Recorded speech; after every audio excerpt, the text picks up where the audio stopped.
洁为装饰。OK 哈，好，我们后面就是照那个原来的那个唱结束的。好，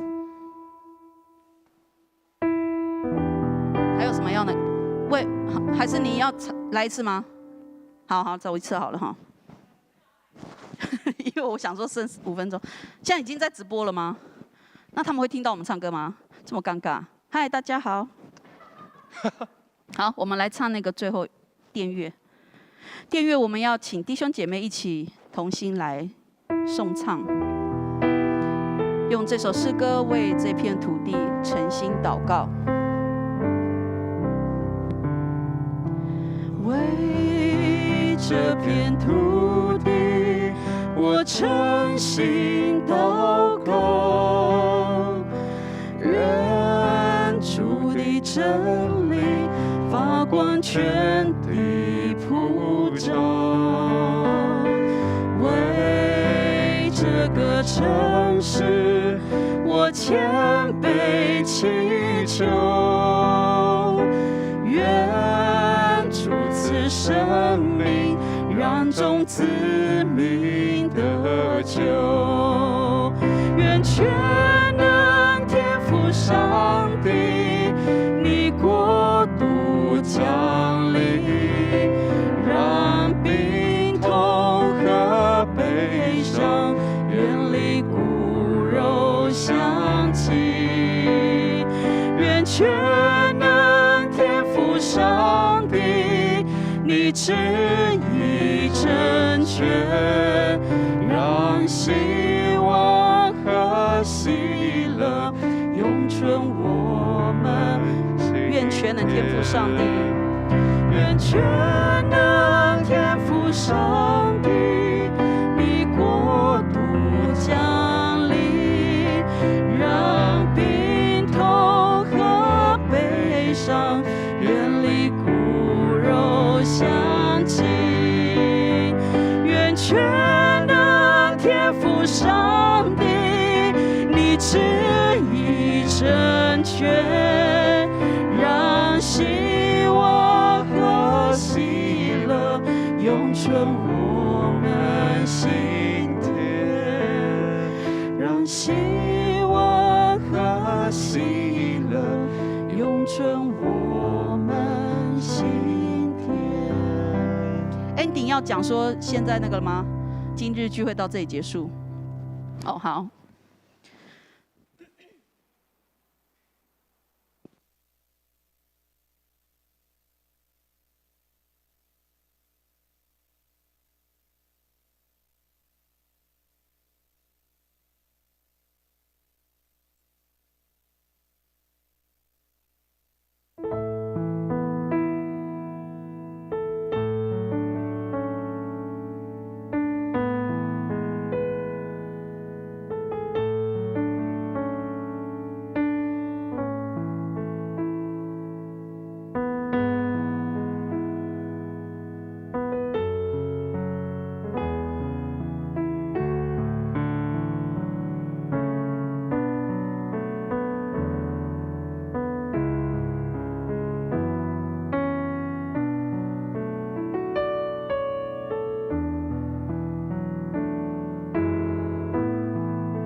弟兄姐妹平安。在现在疫情如此严峻的时刻，政府也发布了3级的警戒，所以我们所有的人都必须在家中一同来参与敬拜。但是感谢神，我们度过了一个平安的夜晚。今天早晨，我们有经历一个复活的主日，是上帝与我们同在的主日。也在透过线上的敬拜，我们一同学习敬拜神，既不在耶路撒冷，也不在撒玛利亚，乃是在每一个用心灵和诚实遇见他的地方。我们相信上帝就临在我们当中。所以我要再次欢迎，也邀请所有弟兄姐妹一同参与今日线上礼拜。这个时候，我们就要先来关心教会的圣工。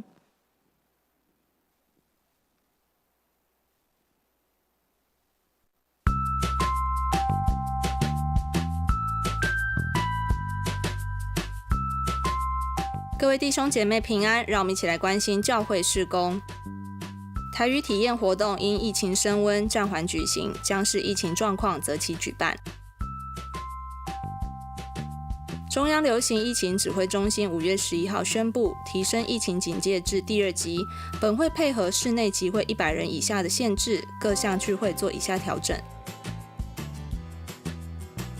5月19到22，本会许牧师夫妇前往澎湖参访澎湖宣教中心。5月21号晚上8点，在礼拜堂举行祷告会，欢迎兄姐线上参加。国内短宣服务队同工招募中，欢迎兄姐踊跃报名参加。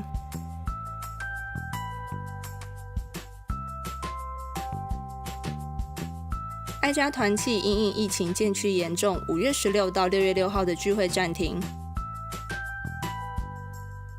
雅歌诗班6月14举办成立30周年庆祝活动，欢迎曾在雅歌服侍的姐妹一起参加。请持续为身体欠安的弟兄姐妹代祷，愿上帝安慰与医治。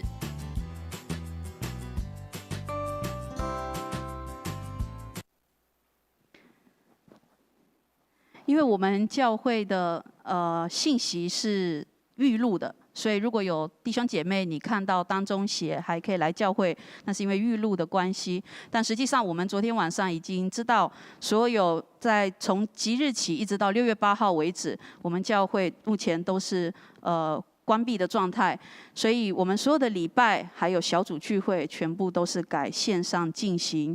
请弟兄姐妹所有的参与都在家中，就尽量没有其他的事情，不要来到教会。这个时候，我们一起来攻读今日的金句，在约翰福音17章20节，我们一起来读2次。我不但为这些人祈求，也为那些借着他们的话信我的人祈求。约翰福音17章20节。我不但为这些人祈求，也为那些借着他们的话信我的人祈求。约翰福音17章20节。我们同心来祷告。怜悯的父上帝，我们来到你的面前。你知道我们正在经历一个特别的时刻，疫情的发展让我们所有的人心中可能是充满着恐慌。但是上帝，求你在每一次主日的早晨再次用你的话语来激励我们，因为每一个主日我们庆祝的是复活的早晨。主，你掌管万有，你超越一切，你胜过所有的黑暗、疾病与死亡。求你在此刻赐下你复活的能力，大光照进我们所有人的心中。不论我们在哪一个角落，我们在家中，在这个时刻上，主啊，求你的光进入我们的心中，赐给我们平安。神，我们感谢你，因为生命当中有的时候你给我们一些暂停的机会，为要叫我们重新归零，能够看一看我们周边的人，看一看我们周边的环境。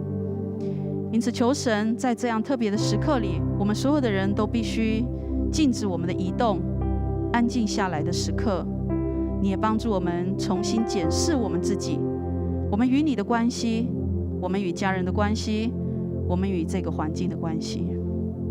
上主，每一次的归零都充满你的恩典，你让我们忙碌的脚步能够得以停歇，使我们重新在你面前来被恢复。恩主，我们感谢你，可能在这个时刻，我们才有机会来看一看我们的家人，与他们说说话，我们才有机会真的把一切都放下，单纯用清洁的心来朝见你，天父。因此，当我们必须被迫有这样的暂停的时候，上帝，我们仍然相信有你的旨意，有你的美意在我们当中。天父，若你许可，赐下怜悯与医治，不止在台湾全地，在那些正在受疾病困扰的所有的防疫人员，所有的执政官员们，主赐给我们智慧，赐给我们信心。倘若我们经历了你过去如何恩待我们，直到如今，我们仍然相信，今日、明日到永远，你的恩典也不离开我们。上主帮助我们有机会经历你的医治与全能，不止在我们台湾这块土地，也在全世界正在发生疫情，甚至是战争，还有许多被逼迫不公义的地方。主，让每一个向你发出祈求的声音都能够被你来聆听，因为你满有慈爱与怜悯。你叫这个末后的世代所要领受的，不是降灾祸的意念，乃是平安的意念。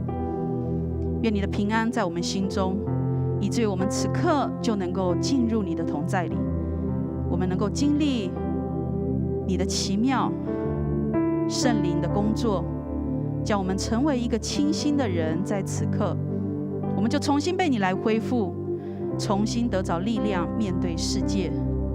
天父，我们也要再次求你恩待，让我们今日的敬拜真的超越时间与空间，让我们所有人不论在哪里，我们都感受到圣灵奇妙的工作。借着荧幕，也让我们能够与你相遇。天父，我们把今日的敬拜再次仰望。虽然我们的教会只有少数的人在服侍，但上主，我们所有在荧幕前的每个弟兄姐妹，也成为一同来服侍你的敬拜者。求主你赐福，在每一个需要你来垂听，在这个需要恩典的时刻里，借着今日的主日，让我们重新得着盼望，并且叫我们成为一个更多安静下来，不是恐慌，而是愿意成为帮助人，也来帮助这个世界的力量。因为我们知道，那在我们里面的比世界更大。天父，我们再次献上感谢，愿借着今日的敬拜，今日的礼拜，借着今日牧师的信息，我们都重新得以恢复。这个时候，我们就要一起用主教导我们的祷告文，一同来祷告。我们在天上的父，愿人都尊你的名为圣。愿你的国降临，愿你的旨意行在地上，如同行在天上。我们日用的饮食，今日赐给我们，免我们的债，如同我们免了人的债，不叫我们遇见试探，救我们脱离那恶者。因为国度、权柄、荣耀，全是你的，直到永远。阿们。阿们，感谢神。这个时候，我们就要一同来用我的心，你要称颂耶和华，来一同敬拜。欢迎所有在荧幕前的弟兄姐妹，你也一同在你的位置来敬拜我们的神。圣灵必在我们当中做奇妙的工作。耶利米书16章19节说：耶和华啊，你是我的力量，是我的保障，是我在患难中随时的帮助。因此，我们要再次用感恩的心来称颂耶和华。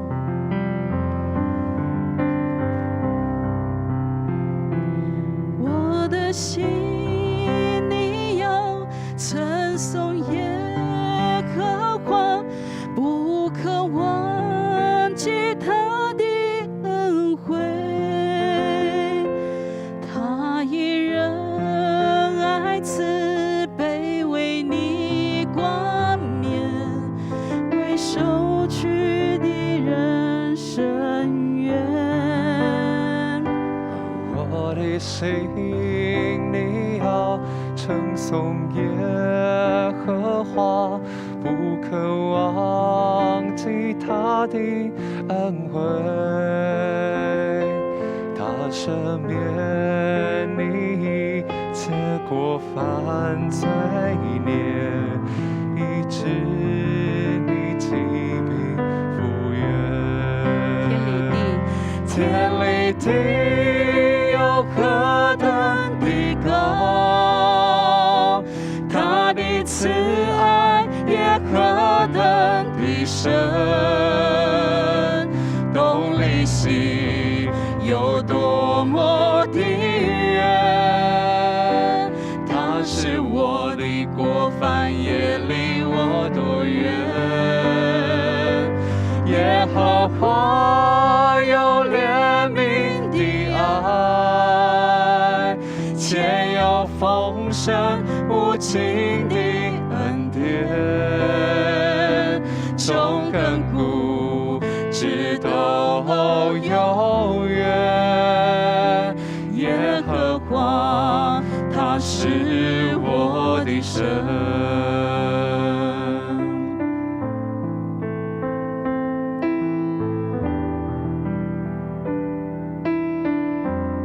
我的心，你要称颂耶和华。我的心，你要称颂耶和华，不可忘记他的恩惠。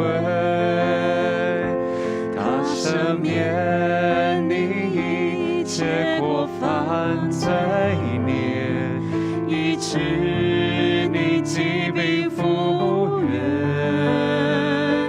我的心，你要称颂耶和华，不可忘记他的恩惠。他以仁爱慈悲为你冠冕，为受屈的人伸冤。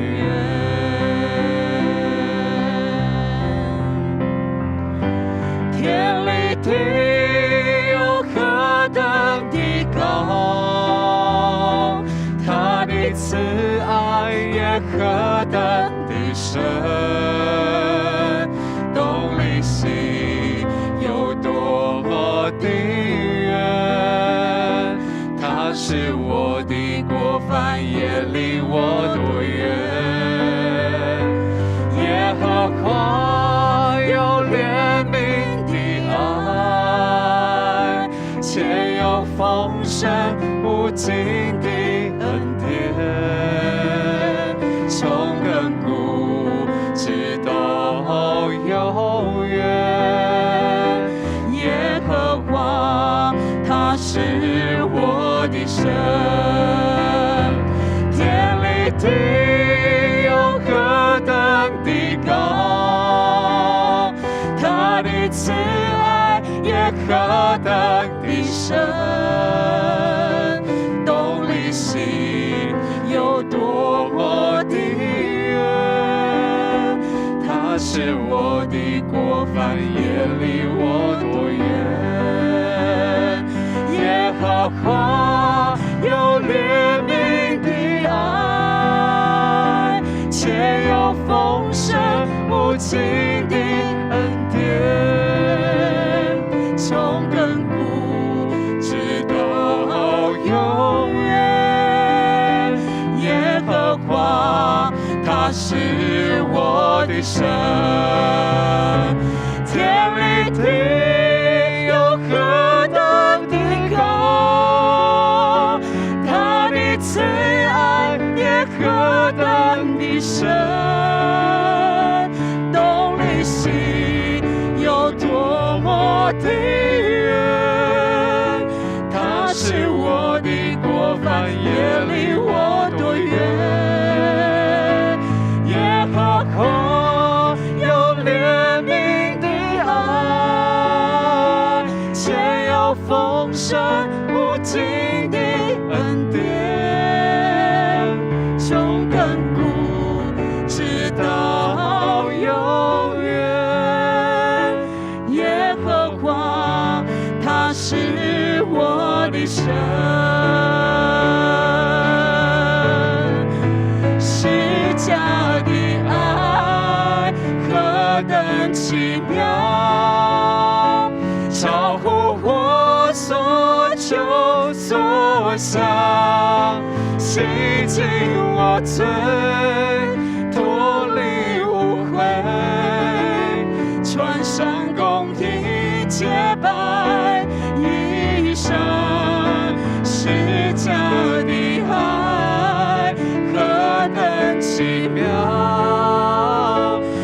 生命从此不再一样，带我重回天父怀抱，在永恒里我不停歌唱是家的爱。我们的主是医治的主，是有无限怜悯与慈爱的主。我们不可忘记他的恩惠，就是借着耶稣基督赎回我们，医治我们的救恩。因他受的鞭伤，我们得医治；因他受的刑罚，我们得平安。谦卑的君王，荣耀的君王，你甘心卑微顺服，舍命在十架上。谦卑的君王，荣耀的君王，我的医治因你鞭伤，无尽恩典我心感恩。是家的爱何等奇妙，超乎我所求所想，洗净我罪，脱离污秽，穿上公义洁白衣裳，是家的爱何等奇妙，我生命从此不再一样，带我重回天父怀抱，在永恒里我不停歌唱是家的爱。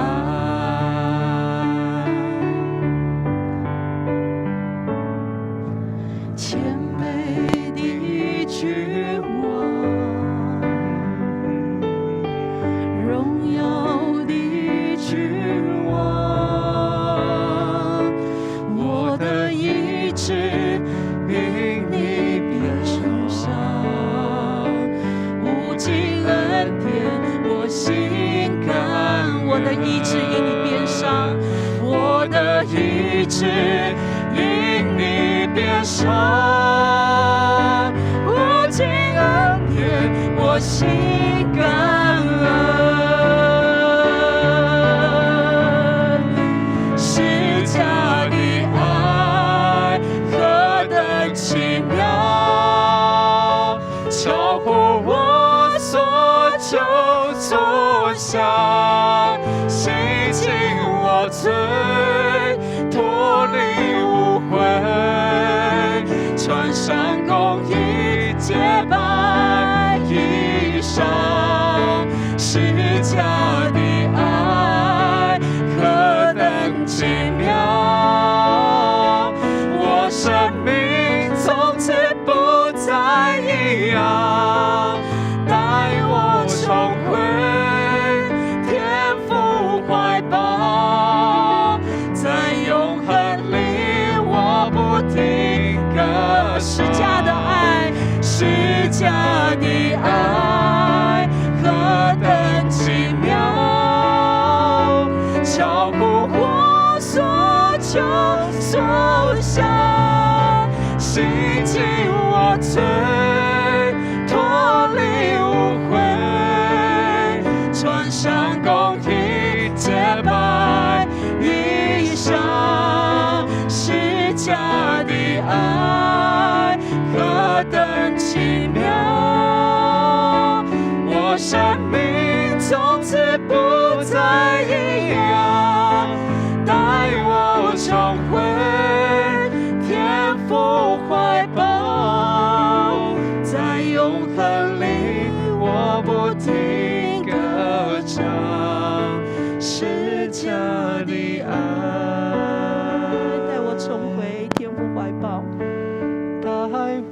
重回天父怀抱，在永恒里我不停歌唱释迦的爱。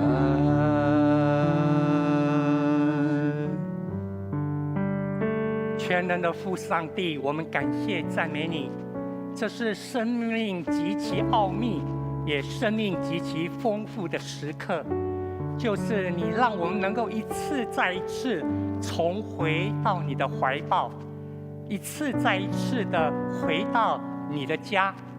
借着主耶稣基督的十字架，主啊，我们经历到你那救赎的恩典，奇妙的连结。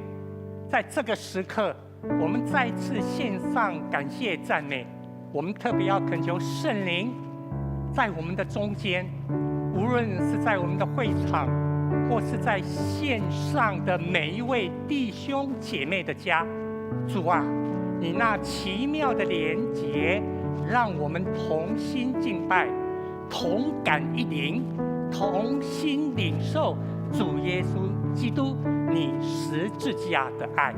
我们这样感谢祷告，奉耶稣基督圣名，阿们。感谢上帝，让我们在这个时刻一起能够在不同的地方一起敬拜。我知道不只是士林长老教会的弟兄姐妹，你们在线上我们一起来敬拜，还有一些其他教会的兄姐。昨天、前天这2天有教会在问，因为他们自己本身并没有连线的设备，所以问说可不可以连在我们士林长老教会？我们欢迎你，因为主耶稣已经跟我们讲了，心灵诚实是最重要敬拜的元素。无论你在哪里，记得哦，不要拿着你的豆浆早餐在那边客厅走来走去看电视哈，你就好好的坐在你的沙发椅上面，好好的我们一起来聆听，一起来敬拜。尤其刚刚我们一起借着诗歌打开我们的心，我们就预备上帝的话语亲自来喂养我们。这是台湾很特别的一次经历。如果我们要说起来，应该是从1980年以后这40年来我们特别的经历。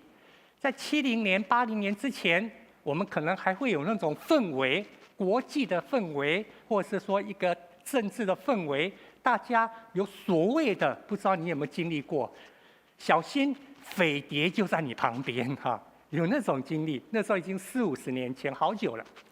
这40年来没有那种经历，我们发觉已经心里没有那种的压力跟紧张。但是现在呢，常常提醒我们小心啊，病毒就在你身边，对不对？所以你不管走路，或不管你去一些公共场所，都记得要戴口罩，而且洗手非常重要，这是我们一起要来经历的。但是在这样的情境中，我们一起敬拜，不只为了我们自己领受天父上帝的恩典，非常重要。我们今天要一起分享一个主题：耶稣为门徒的祈祷。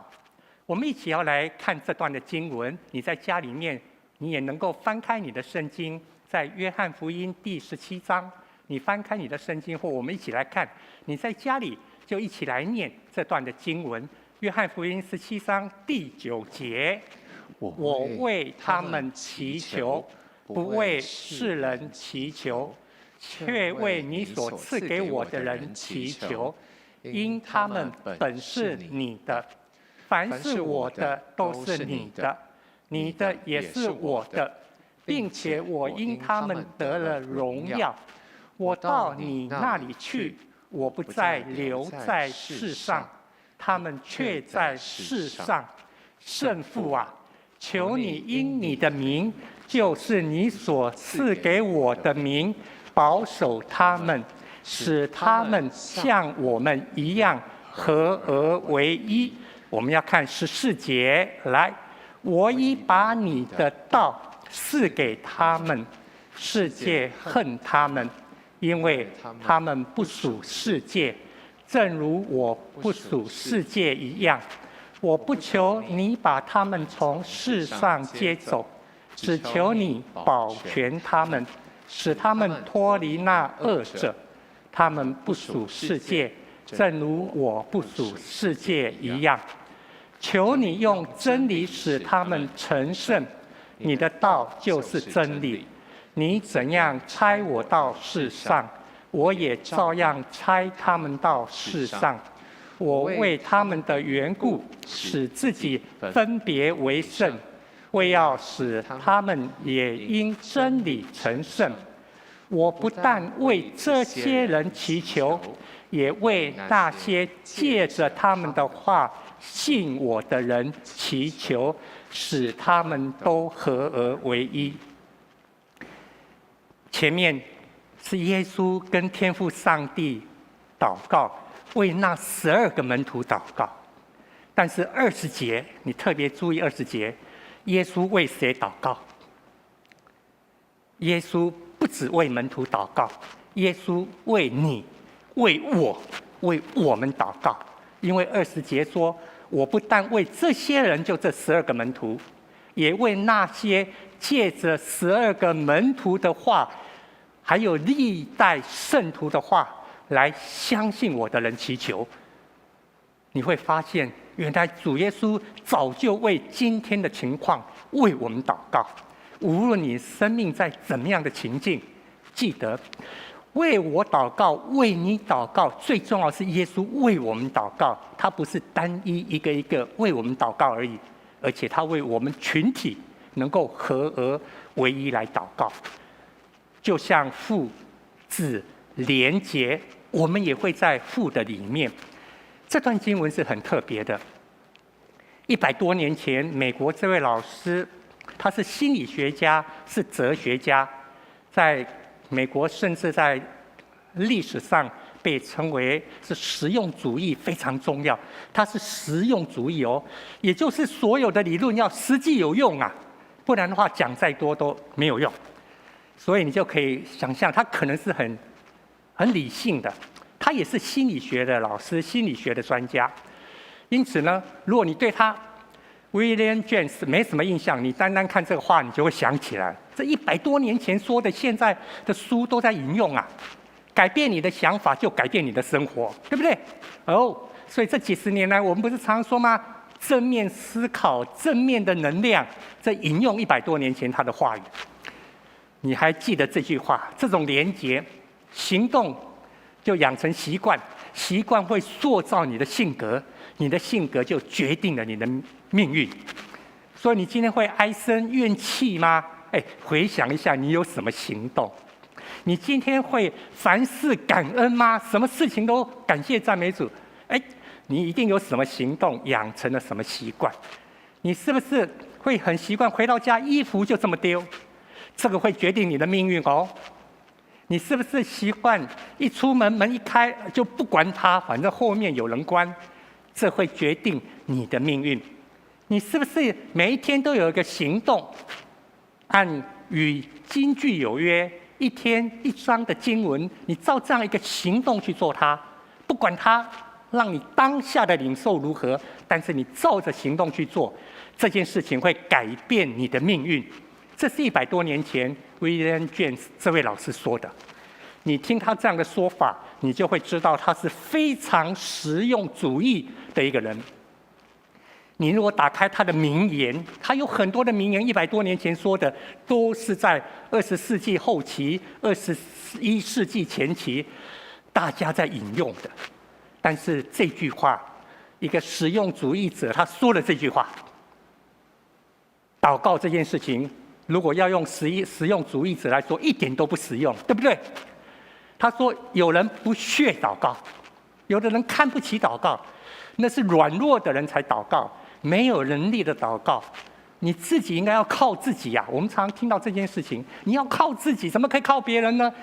甚至靠那个看不见的天，一定要靠自己。有人不屑祷告，另外很多人鼓励祷告，迫切祷告，但是两方都说不出理由。这位老师说，两方都说不出理由。他说，祷告唯一的理由就是我们禁不住要祷告。一个实用主义者竟然讲这种话，一个实用主义者讲这种话，我们禁不住会祷告。你是日常生活中有听过这件事情吗？你有没有听到西方的人碰到的事情，碰到了 shock 的时候 ，Oh my God！ 无形中他要呼天叫地啊！你在台湾一样啊，遇到这种疫情的时候，有些人就哎呦老天啊，怎么这样？哎，那个老天呀，就是在跟天上的神，不管他认不认识这个上帝，他在呼求啊！你的生活中间是不是也这样？这2天在考试，国3会考。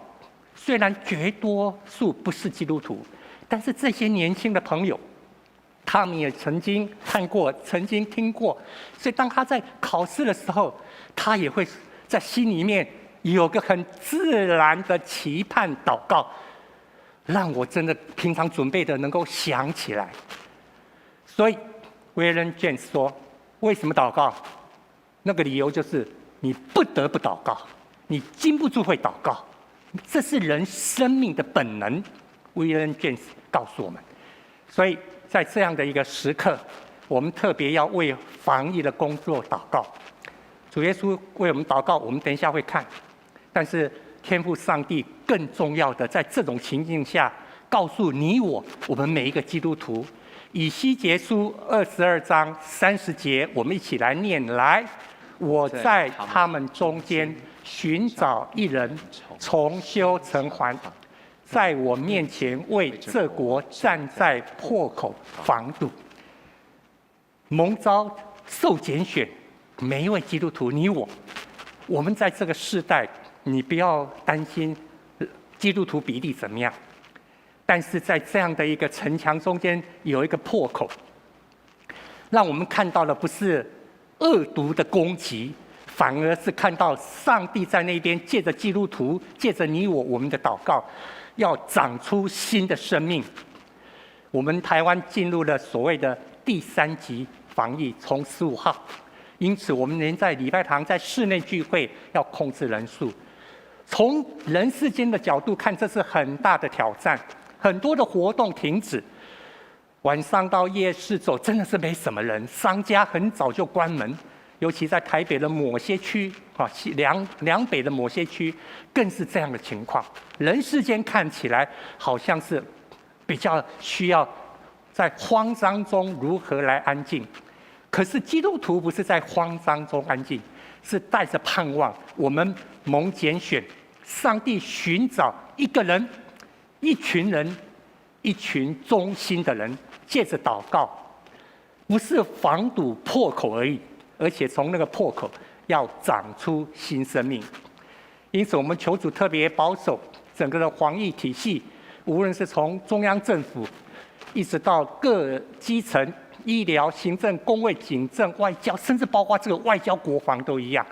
因为今天疫苗已经是成为一个外交、国防很重要的议题喽，能够让人民百姓的生命得着把关，安全的把关，让这些在执行的人有聪明智慧，引导我们走在正确的防疫道路上。当然，我们所有的每一位弟兄姐妹，我们更重要。你这2天会看到，告诉你说，你只要在家好好躺着你就可以拯救很多人的命。你不要到处乱跑。哦，对了。所以你只要在家好好的颓废一下，颓废个几天，你就参与在疫情的防堵里面，这都是一个好的提醒跟建议。当然也有一些诙谐的建议，可是基督徒的你我们会更积极的，我们不会瘫在床上，难得的机会，躺在那个床上16个小时然后在沙发上8个小时，那1天24小时，在家工作，我也可以在沙发上工作。基督徒不只会这样，我们一定会在1天中间特别拨出时间，在你与上帝有约的地方，你好好的安静，好好的安静，不是让自己看韩剧，不是让自己的电动玩具，不是让自己反正我只要不出去，我就对疫情的防治有帮助，我不要出去就好。不止这样，我们要为这块土地、为人民来祷告。这个功课，我们看到主耶稣他一直给我们榜样，给我们模范。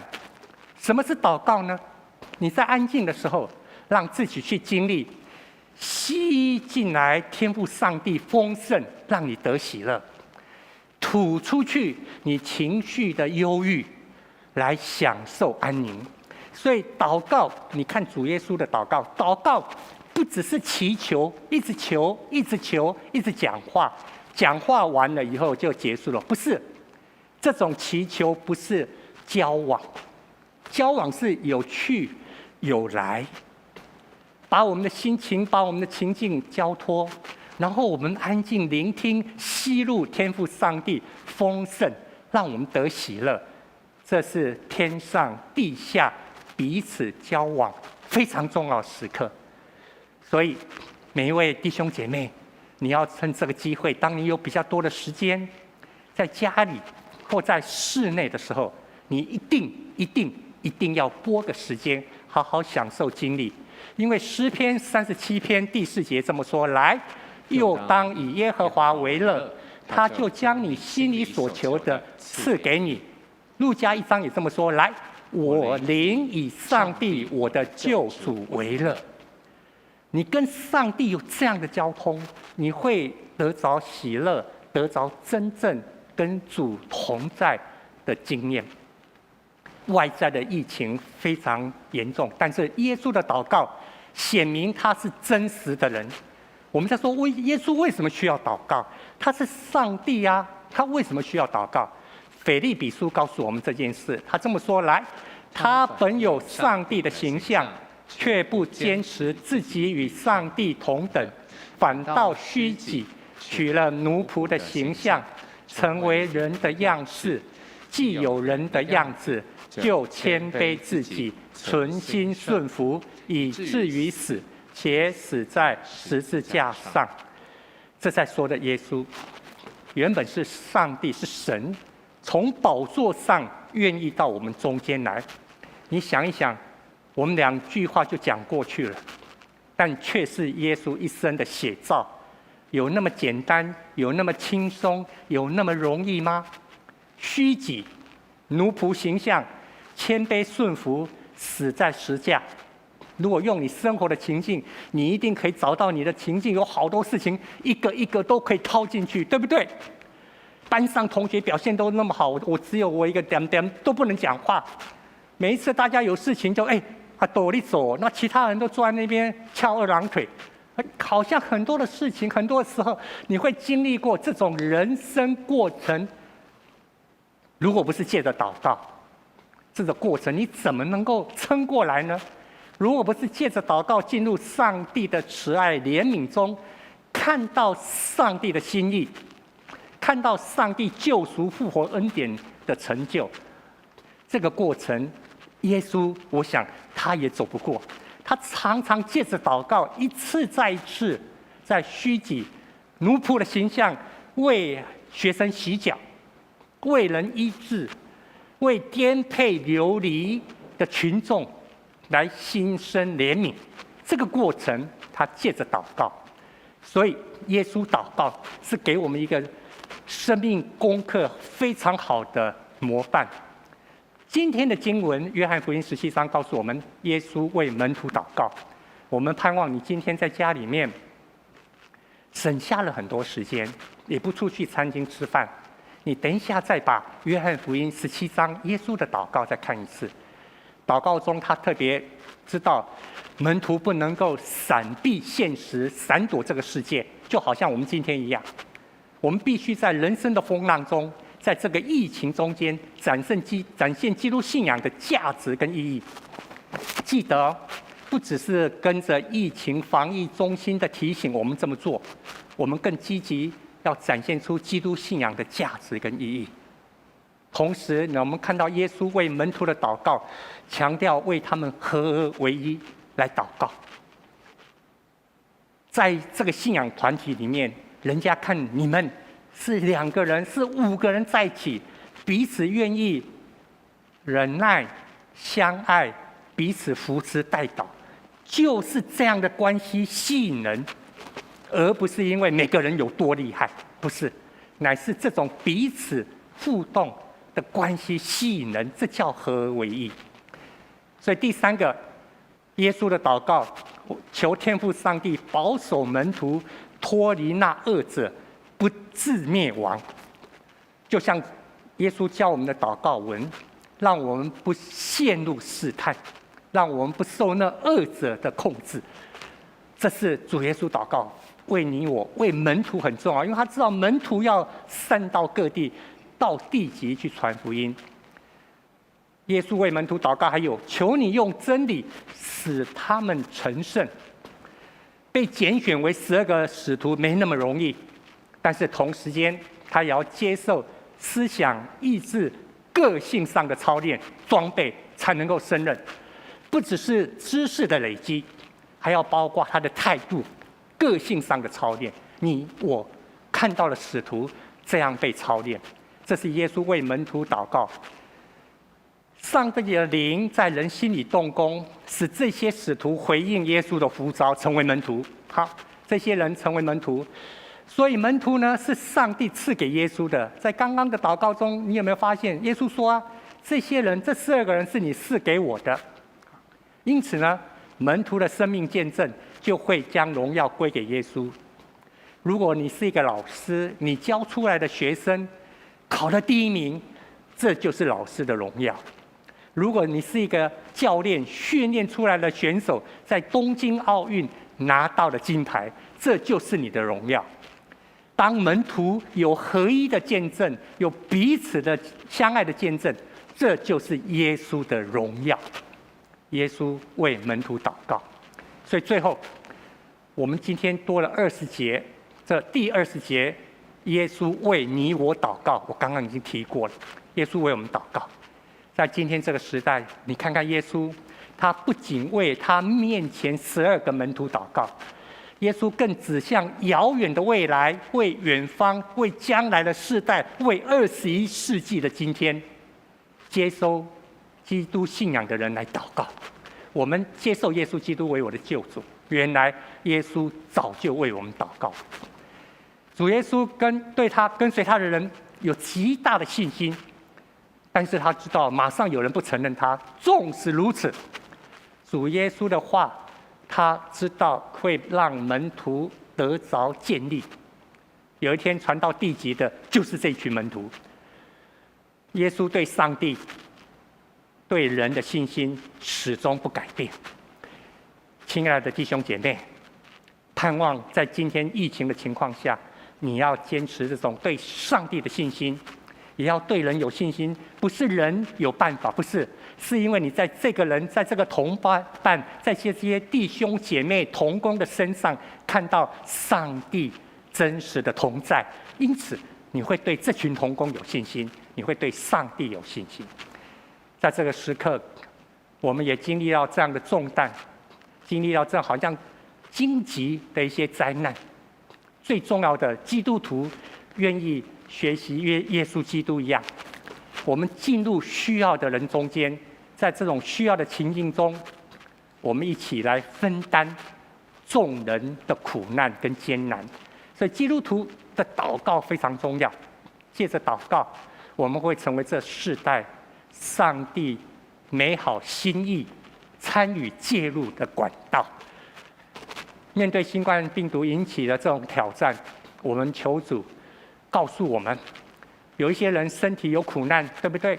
但是很多的苦难是关系的紧张，甚至有时候我们在看防疫措施中间有一些口水战，你的行动、你的活动会受限制，不能出去了，不要动。这些都是疫情所引起的苦难。在这种时候，主耶稣的话你还记得吗？主耶稣在说，在世上你们有苦难，但你们要有勇气，我已经胜过世界。盼望在这个疫情中间，记得常常经历你的祈祷是心灵的呼吸。耶稣为你祷告，为我祷告，为我们祷告。你有没有经历过这种平静安稳？有没有经历过这种愿意分享这种喜乐的力量？我们同心来祷告。亲爱主耶稣，我们感谢你，因为你在2000年前就已经为我们祷告。求主在今天这种氛围之下，我们时刻记得主你的应许。我已经为听到这些使徒的道而信我的人来祷告。主耶稣，你这么说，所以在今天我们求主圣灵帮助，使我们常常回应你这样亲切的祷告，让我们能够也成为一个祷告的人，为这个世代带来真正的祝福。这样感谢祷告，奉耶稣基督圣名，阿门。借着耶稣为我们的祈求，我们持续在生命中得着被更新与胜过世界苦难的力量。在这个因为疫情破口而需要被修补的世界里，我们一起用《让我》这首诗歌来回应我们的主。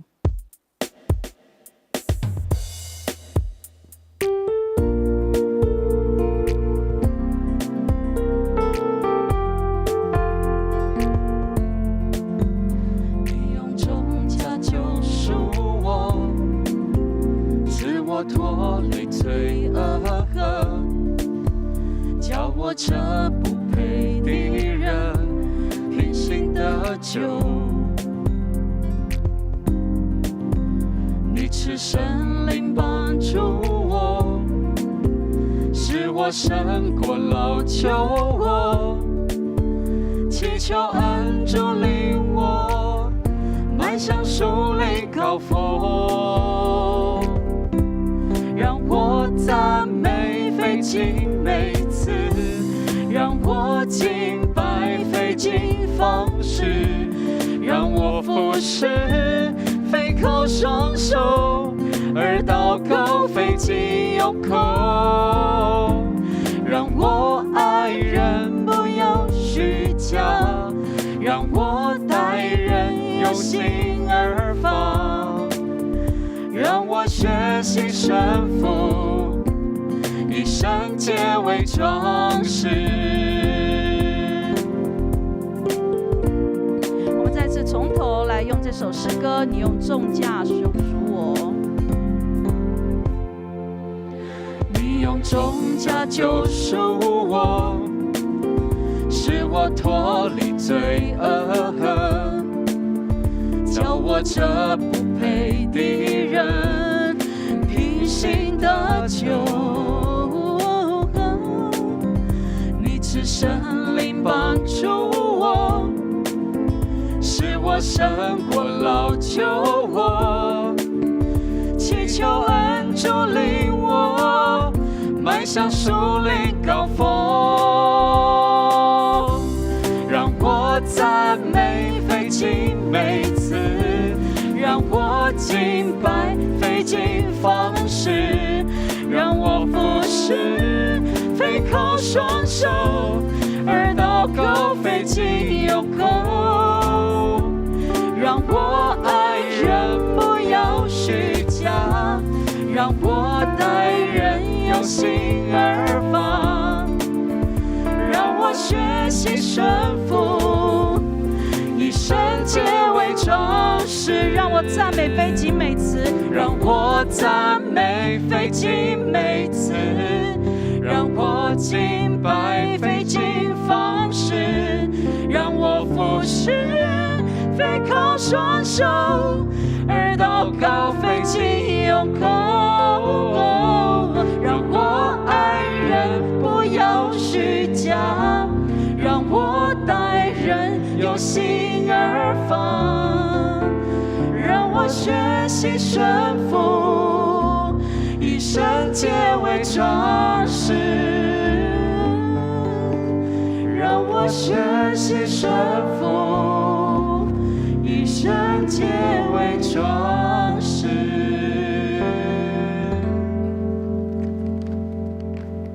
因为我们都在家里在线上一起敬拜，因此有弟兄姐妹说，那奉献怎么办呢？你在家里面，你可以自己预备一个信封，就像我自己预备的，任何一个信封都可以。你在上面可以注明，我今天特别是5月16号主日礼拜的奉献，我就把它放进去。我今天有特别的感恩，我给它放下去。有一天，当我们可以实体敬拜的时候，你就可以把奉献袋带过来，或者是周间，你有到教会有一些事情来，你可以交给干事，干事会帮你签收。我们一样会登录在教会的周报上面。另外，你也可以看到我们的网站，或是传送给大家的资料，你可以借着汇款或 ATM 这样的一个方式，一起参与在教会圣工里面。主耶稣告诉我们，你的财宝、你的金钱在哪里，你的心就在那里。我们用心灵诚实来敬拜，我们也用心灵感恩来回应主的邀请，一起奉献，盼望这样能够让你的生命得着更丰盛。感谢主，让我们今天一起敬拜。在这个时刻，我们一起祷告，求主赐福看顾。我们再来一个礼拜，我们同心来祷告。全能的父上帝，感谢赞美你，在这个时刻仍然让我们能够到你的家，无论是在我们的客厅，在我们的办公室，但是我们知道是主你掌权的家，让我们一起同心敬拜。愿主耶稣基督，你已经在十架上所完成的救赎恩典，在今天这个时刻再次显现。主啊，让我们经历你为我们祷告所带来的力量跟更新。我们愿意再次回应你，也成为这个世代一个祷告的人。愿主耶稣基督的恩惠、天父上帝的慈爱、圣灵的相通扶持、安慰医治与你们同在，从今日直到永远。阿们。阿们。最后，我们一起用这首诗歌来为这片土地祝福，也成为我们的祷告。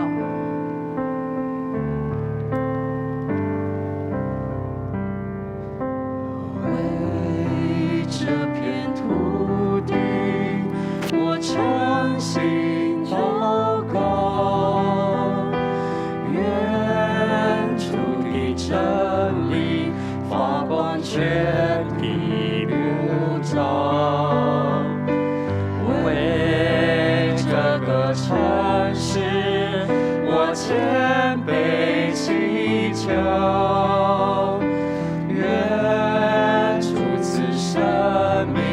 让众子民得救，愿全能天父上帝，你国度降临，让病痛和悲伤远离骨肉相近，愿全能天父上帝，你旨意成全，让希望和喜乐永存我们心田。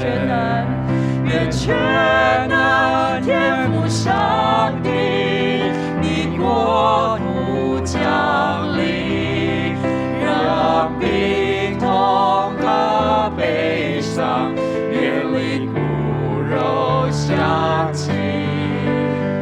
愿全能天父上帝，你旨意成全，让希望和喜乐永存我们心田，让希望和喜乐永存我们心田。我们今日的聚会到这里结束，平安。